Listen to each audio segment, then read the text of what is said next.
Kahit may emergency power, hindi pa rin daw sususpindihin ni Pangulong Bongbong Marcos ang excise tax sa diesel at sa gasolina. Gagawa raw muna ng ibang paraan nang hindi tinatapisan ang makokolektang buwis. Nasa frontline ng balitang yan si Maricel Halili.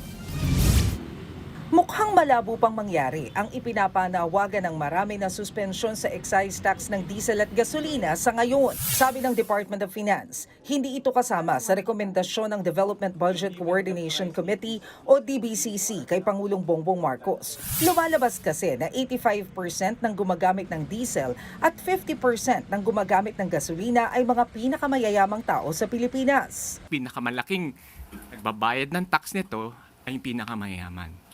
So kung tanggalin natin to, sabihin natin 50 billion pesos. So meron tayong 50 billion na hindi maibibigay na tulong sa mga vulnerable at middle income classes. Yun po ang implikasyon nito. Mas makikinabang daw ang mga pinakaapektadong sektor sa fuel subsidy, gaya ng 10% diskwento sa bibilhing diesel ng public utility vehicles.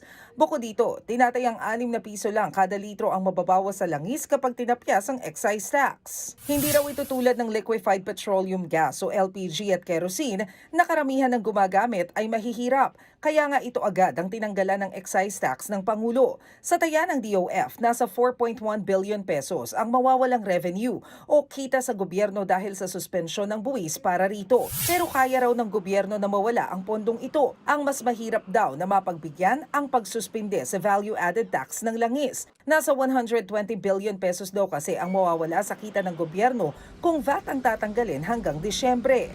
So kapag sinuspend po natin VAT, ang ibig sabihin po, meron po mga revenue losses at baka nga po may mga certain programs ng gobyerno na hindi po mapondohan. Sa ngayon, bahagyang kumalma ang merkado dahil sa ipinatupad na rollback sa langis ngayong araw. Yun nga lang, hindi sigurado kung hanggang kailan ito. So, will it continue? I cannot tell you because it depends on the tweet of President Trump. Kung ano yung sasabihin niya, it has an effect. Unfortunately, it has an effect on the trading prices, di ba? Nagbabalita mula sa Frontline, Maricel Halili, News 5. Mga kapatid, Ed Lingaw po, maging maalam at may pakialam sa mga napapanahong balita sa ating bansa.